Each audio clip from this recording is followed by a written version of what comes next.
Boa tarde a todos. Hoje estamos recebendo aqui o do deputado Márcio Pacheco. É uma honra estar aqui com você. Obrigada por participar e esclarecer algumas perguntas para nós. Obrigado, Marinês. Então, nós vamos falar hoje sobre o Dia da Conscientização da Escoliose.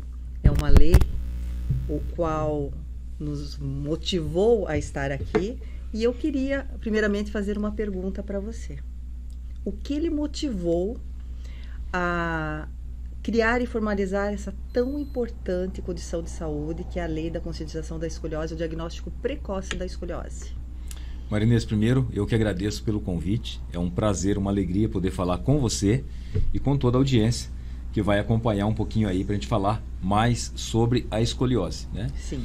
Na verdade, a minha principal referência foi a própria doutora Marinês Toigo, né, que nos apresentou um pouco mais dessa problemática que existe e que muitas vezes, Marinês, as pessoas não sabem como lidar com essas situações, né? Isso. Inclusive, vai ser certamente uma oportunidade das pessoas conhecerem um pouquinho mais sobre o que é a escoliose, quais são as metodologias de tratamento, quais são os sintomas, né? Tantas coisas que para os profissionais da área é algo muito comum, muito simples. Mas para quem não convive com isso, é algo novo, é algo diferente que as pessoas nem sabem quais são os sintomas e quais são os tratamentos, né?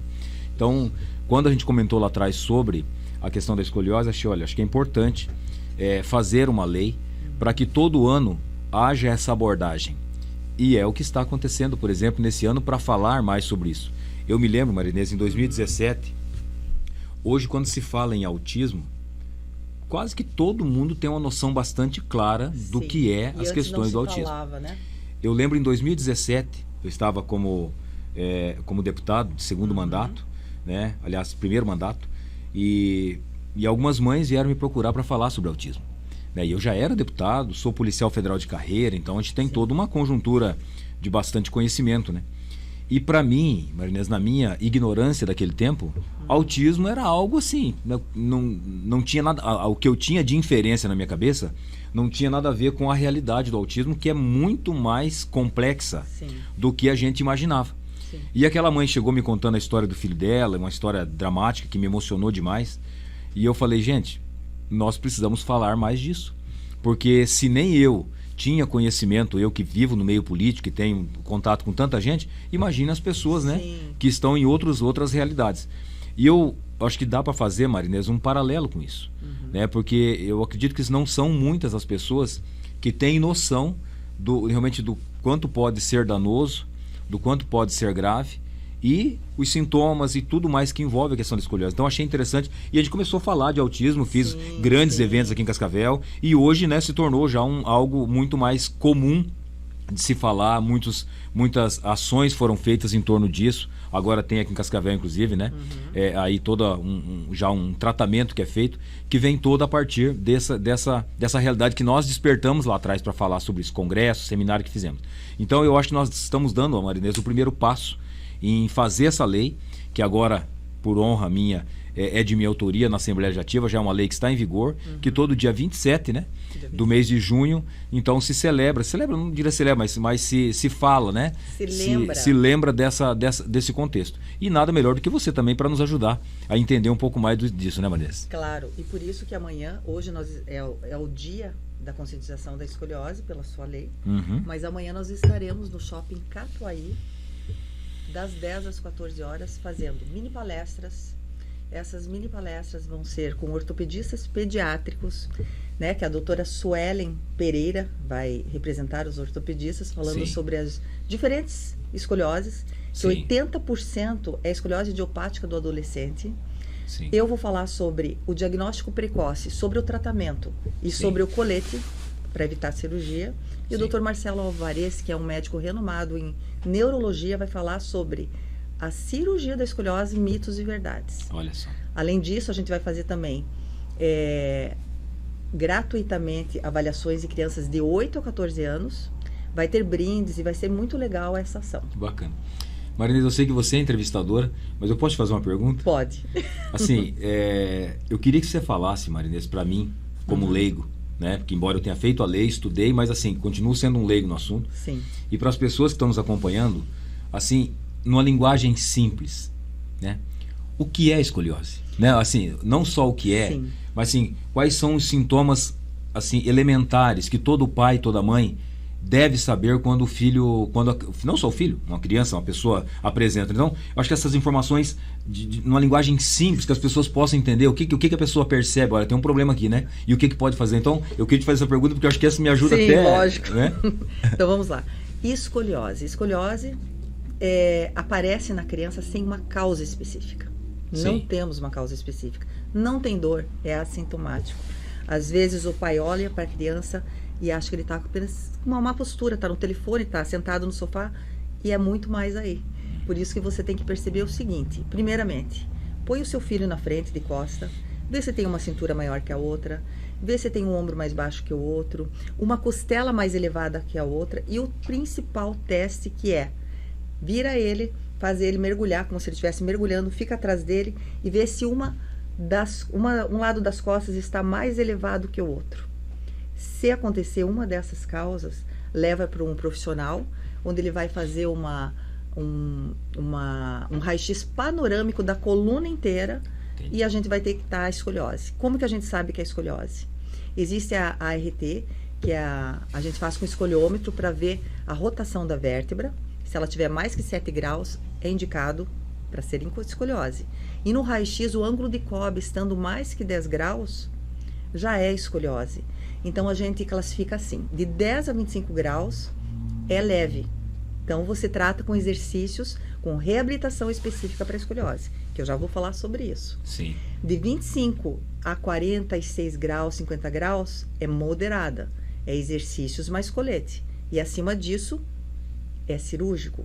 Mas hoje, com essa reabilitação específica de escoliose, nós podemos evitar uma cirurgia. Nós podemos conter esta curva. Sim. Né? Sim. Então, por que eu falo reabilitação específica de escoliose? Fisioterapia clássica não trata escoliose. Natação não trata escoliose. Exercícios não tratam escoliose. O que trata escoliose é só a reabilitação específica com 7 métodos no mundo que tem, e 3 deles estão no Brasil. E um deles está em Cascavel, que é o Chorote e SST. Na verdade, hoje é Chorote International. Que bacana. Tá? Então, as mães e os pais, né, têm que ficar de olho nos seus filhos. Por isso, esse evento, amanhã, nós vamos ensinar pais, professores, estudantes de fisioterapia, de educação física, de medicina, a como chegar a um diagnóstico precoce de escoliose. Basicamente, uma deformidade na coluna, então. Antigamente falavam deformidade. Agora não. Hoje é uma condição de saúde. Entendi. A escoliose, ela gira em cima do próprio eixo. É como se fosse uma escada em caracol. Entendi. É transversal. Na coluna. Na coluna. É transversal, é sagital e é frontal. Por isso que tem que ser reabilitação específica. Não é qualquer exercício que trata escoliose. Muito bem. Agora já sabemos basicamente o que nós estamos, né? Não, já tinha um conhecimento, mas é importante para as pessoas entenderem, né? E você fala com muito mais capacidade do que se a gente for falar, né? Sim, lógico. Porque vamos falar sobre escoliose. Então, o que é escoliose? Primeiro ponto, claro. Né? Vamos Pacheco, me diga uma coisa. Você teve alguma experiência pessoal ou conheceu alguma história que sensibilizou você com relação à escoliose? Não, Marinês, na verdade, assim, muitas pessoas hoje, porque eu tive um envolvimento, por exemplo, muito grande dentro da questão, mais uma vez retomo, fazendo sempre um paralelo à questão do autismo, muitas pessoas me perguntam assim: Pacheco, você tem algum filho autista? Né? Não tem nenhum filho autista. Porque as pessoas, elas têm uma inferência na cabeça, Marinês, de pensar que a gente só se envolve com alguma coisa se a gente tiver alguém, a gente estiver vivendo aquela experiência. Não, eu acho que a empatia, ela tem que estar presente na vida de todo ser humano e de maneira especial do homem público. Porque nós temos que nos preocupar com o outro, sem necessariamente estar vivendo aquela realidade. Nos colocarmos no lugar do outro, né? Então, por exemplo, eu não tenho um filho autista, mas nem por isso eu deixo de me colocar no lugar de uma mãe, de um pai, de uma família que vive essa realidade. Sensacional, né? Isso aí. Eu não tenho, por exemplo, nesse momento, né, já tive experiência, por exemplo, de pessoas com dependência química. Né? Eu não tenho, mas nem por isso eu deixo de sentir a dor de um pai, de uma mãe que vive, que é uma tragédia familiar. Com certeza, né? Então, assim, a questão da escoliose também, Ao menos que a gente saiba, né? Graças a Deus não tenho ninguém. Mas quando a gente conversou naquela vez, eu falei, nossa, é um problema. E que muitas pessoas às vezes não sabem que existe o problema e não sabem que existe o tratamento. Então, por isso que essa motivação para fazer essa lei, para a gente falar mais disso, né? Porque é um problema que é sério, que agride muito a pessoa, né? E você sabe, né, Pacheco, que quando as mães chegam desesperadas no meu consultório, já com um filho, uma filha de 30 graus de ângulo de Kobe, que já tem que usar um colete. Você já imaginou uma pré-adolescente ter que colocar um colete onde ela não vai poder usar um cropped, né? Não vai poder usar uma blusinha que mostre a barriga. Ela tem também que chegar nos lugares, na escola, com aquele colete, e o bullying das crianças, que existe, a gente sabe. Então, existe uma equipe multidisciplinar em cima disso. Precisa, às vezes, de psicólogo, né? Então, é o médico, é o fisioterapeuta, é o psicólogo, é a adesão dos pais em casa, porque não é simplesmente eu tratar, né? Conter esta curva. Ela vai ter que fazer todos os dias em casa. Ela vai ter que saber como sentar, como ficar em pé, como deitar. Ela vai ter que fazer as correções. Por exemplo, o colete Schroth 3D, que é o melhor colete do mundo, que veio da Alemanha e agora está no Brasil. Eu que faço escaneamento aqui no Paraná. Esse colete, ele trabalha diretamente junto com o método. A criança faz o tratamento comigo e o colete vai manter o que eu fiz, fazendo todas as correções dentro dele. Então, assim, é muito complicado para os pais. A criança também aceitar. Verdade, né? Verdade. Por isso que a gente tem que lutar para o diagnóstico precoce. E não é um índice baixo, né, Marilene? Eu estava fazendo leituras em torno de 3% da população. 2 a 4%. 2 a 4%, não colocar na média 3%, ou seja, é muita gente. Sim, é muita gente. É muita gente que vive essa realidade, né? Então é importante realmente falar disso. Né? Claro. E também nós sabemos que a lei traz visibilidade no tema, mas na prática, qual o principal objetivo dela? É mais voltado à conscientização ou à intenção de repente, estimular ações concretas, como campanhas e avaliações? A campanha, mas de certa forma, o que nós estamos fazendo aqui hoje, nessa semana... Já é uma campanha. Já é uma campanha. Então, eu acho que, primeiro de tudo, é aquilo que nós falamos sobre o autismo. Primeiro, você tem que ver o quê? Tem que ver a conscientização. As pessoas têm que tomarem consciência do tamanho, né, da complexidade do problema, do tamanho do problema que existe o problema. E a partir disso, porque toda política pública, ela vem a partir do momento que o problema se apresenta. Sim. Né? Enquanto você, por exemplo, antes de eu fazer essa lei, eu nunca tinha ouvido falar em escoliose. Sim. Entendeu? Então, eu nunca ouvi falar. Então, se eu nunca ouvi falar, evidentemente que existem muitas outras pessoas que nunca ouviram falar. Então, nós temos que falar sobre isso. Na época em que eu comecei a me envolver mais ativamente com essa questão do autismo, por exemplo, nós fizemos no Paraná uma lei que é para estabelecer um censo.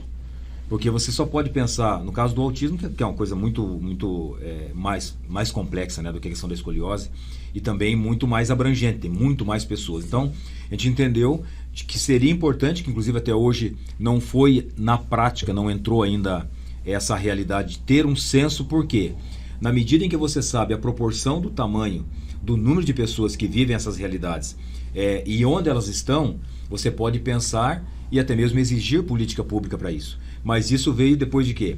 De um processo de conscientização. Olha, tem um problema que está aí, é grave. Depois você vem pensando já em ações para potencializar o destaque da pauta, né? Que no caso agora é escoliose.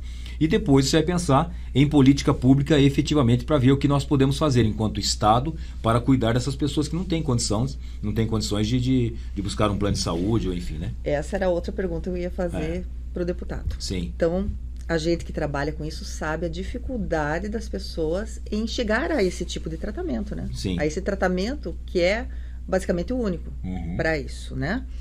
Então, mas infelizmente a gente sabe que plano de saúde não cobre, Sim. A rede de saúde pública não cobre, né? Mas ver que são as famílias sem condições para bancar esse tratamento. Sim.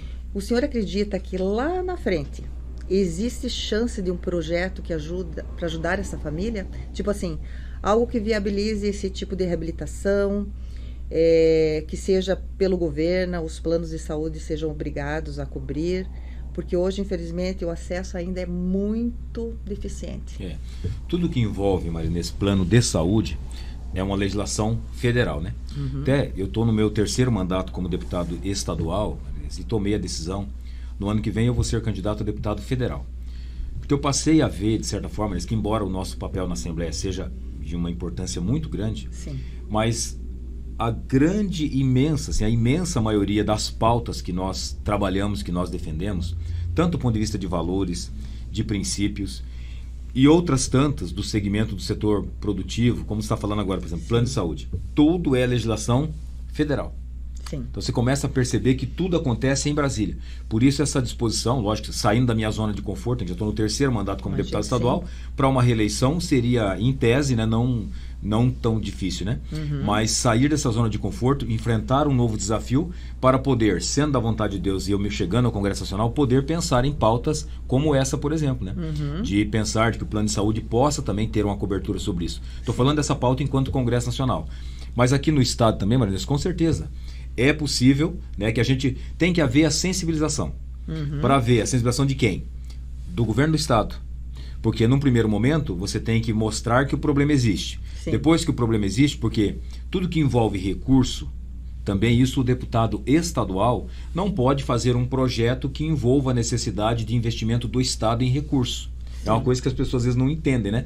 Às vezes elas esperam que a gente como deputado consiga fazer algumas realidades que não está sob a nossa competência do ponto de vista legal. O deputado não pode fazer um projeto que fala assim, olha, eu vou fazer esse projeto para estabelecer o tratamento gratuito no Estado a partir de agora. Eu não posso fazer um projeto desse. Por quê? Porque quem paga é o Poder Executivo. Sim. Então, toda vez que envolve dinheiro, tem que haver o projeto, a iniciativa do Poder Executivo.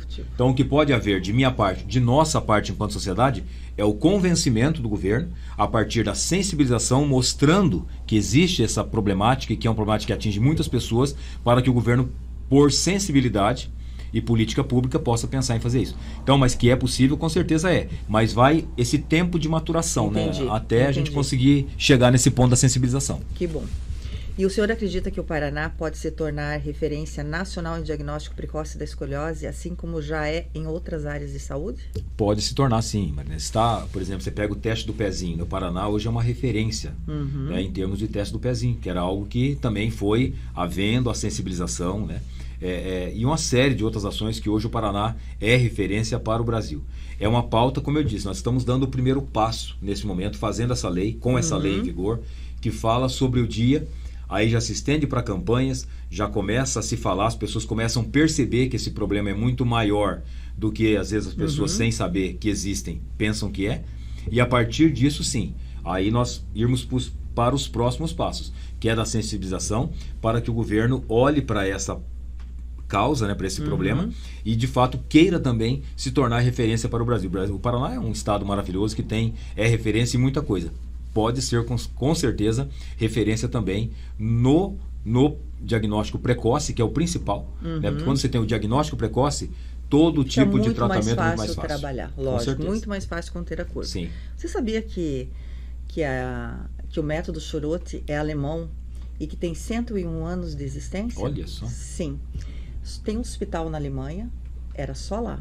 E em 2017, a Patrícia Mendes, do Rio de Janeiro, que dá hoje os cursos de Pilates, só temos 80 pessoas, né? Sim. Que são capacitadas para esse método. Sim. Ela trouxe para cá. E a Caterina Chorote, que criou o método, ela tinha uma escoliose. E como que ela descobriu esse método? Ela se olhava no espelho e via um balão. E quando ela viu esse balão, ela viu que o balão se enchia. E quando ela pegava na base ali do balão, fazia... soltava o ar, mas o balão continuava cheio. Ela começou, vou colocar esse balão aqui na minha concavidade, que a coluna é um S, né? Ela colocava e via que o balão enchia.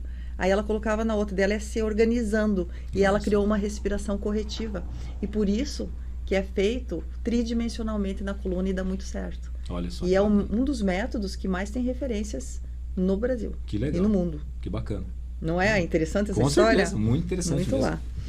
E o senhor vê o espaço de parcerias entre o poder público, escolas, profissionais de saúde e clínicas especializadas para que essa lei ganhe ainda mais força? Hoje existe, Maria, a relação com as entidades, inclusive, ela já tomou um corpo muito maior no estado do Paraná. Até uma história curiosa também para vocês saber disso e quem está nos acompanhando. Nós tínhamos um grande problema aqui em Cascavel, que era a necessidade da conclusão de um grande centro de tratamento de saúde dentro da APAI, que está sendo feito um espetáculo, uma obra espetacular, que começou com o voluntariado. Então a APAI foi fazendo os investimentos com muito recurso, com pizza, eventos e tal, e foi fazendo. Mas chegou um momento que não deu mais. Já tinha sido investido acho que mais de 4 milhões de reais. E ainda faltavam mais de 2, né? Naquele momento 1,8 milhão de reais para concluir essa obra. Qual o problema? Aí vieram falar comigo para que eu pudesse levá-los até o governador. Qual que era o problema? Nunca antes disso tinha sido possível o poder público fazer um repasse de dinheiro público para uma entidade não pública, porque a APAI não é uma entidade pública, é uma entidade filantrópica. Sim. Né?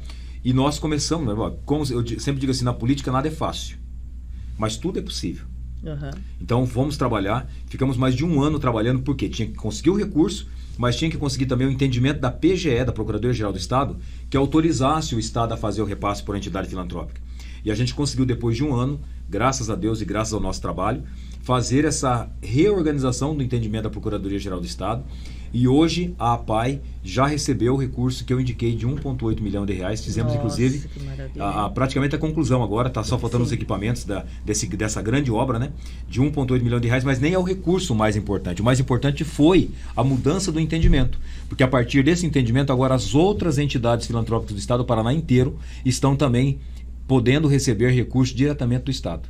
Então, assim, uma mudança de paradigma no Estado que veio a partir de uma ação nossa. Falei tudo isso para quê? Para dizer que, com certeza, mas assim, é possível, a médio prazo, nós conseguirmos também estabelecer essa forma de comunicação entre o Estado e entidades, ou, no caso, de empresas que tem que fazer daí toda uma conexão, porque tem que ter a prestação do serviço, né, para o Estado, desde que o Estado se interesse em contratar. Então, tudo isso é uma construção que pode ser feita a médio prazo, né? Porque a curto prazo você vai ter todo esse processo agora de conscientização, de mostrar o tamanho do problema e o tamanho da demanda que tem, né, Maria? Não, e é uma sorte ter você ao nosso lado para, né, fazer isso acontecer um dia, quem sabe, né? Estamos para servir, né, Maria? De que forma as famílias podem ajudar nesse processo? Qual a importância delas estarem atentas aos sinais iniciais da escoliose? Porque acho que essa pergunta é para mim.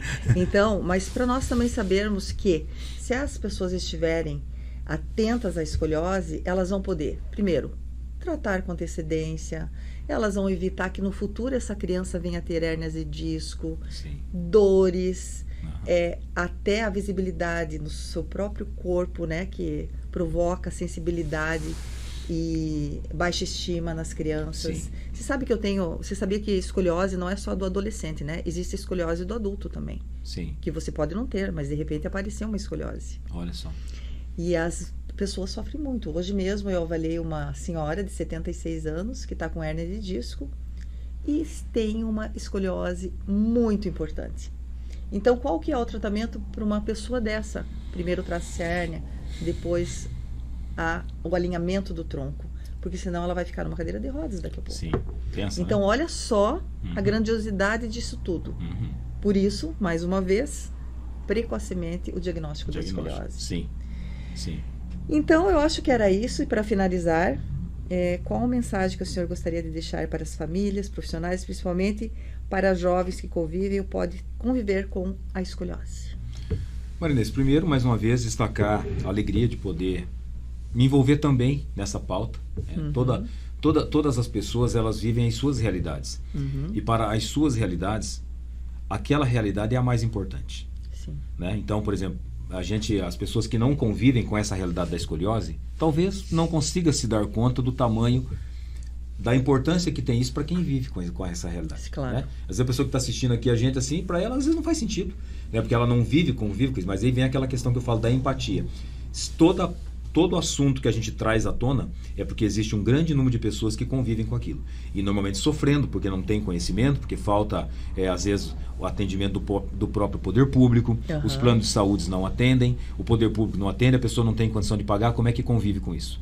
Então, acho que trazer à tona não sei se é debate, mas essa conscientização, né, esse diálogo sobre isso, sim, eu penso que é de grande importância. Eu fico muito feliz por ter tido a oportunidade de estar como deputado, de ser deputado, de poder propor na Assembleia Legislativa e ver que a lei já começa a criar o seu corpo, né, com toda essa ação que está sendo feita nessa data, né, que vai ser feita amanhã lá no Catuaí, dia 28, sábado. Então, reforçar o convite, né, para os pais, mães que tiverem curiosidade, às vezes estão com alguma suspeita, né, vai ser uma oportunidade de ir lá e dialogar com grandes profissionais. E eu já fico muito feliz. Acho que essa ação por si só já vale grande parte da lei que a gente fez, mas nós faremos muito mais, né, a partir desse primeiro passo que foi dado. Então, agradeço pela oportunidade, Maria Inês, de poder estar junto nessa pauta e contem comigo, né? E que Deus abençoe. Estou à inteira disposição sempre para servir dentro da política, que foi onde Deus me colocou. Que bom. E eu que agradeço. E para você saber, nós temos uma Associação Brasileira de Tratamento para a Escoliose, no @tratando.escoliose. Com certeza, esse nosso bate-papo vai estar lá. Que legal, né? Que bacana. E vai levar também para o Brasil inteiro, porque Junho Verde é o Junho Nacional do Tratando Escoliose, tratamento de escoliose. Olha só. E a nossa ação está feita aqui no Paraná, é a única. Que maravilha, né? Que bênção, né? Tá bom? As pessoas também vão poder ver também esse material também nas nossas redes sociais, né? Isso. @Márcio Pacheco, PF. Estamos lá também prestando um serviço, né, o melhor possível nosso. Né, e @especialista_escoliose. Muito obrigada pela audiência e é um prazer. Deus abençoe a todos. Valeu? Amém.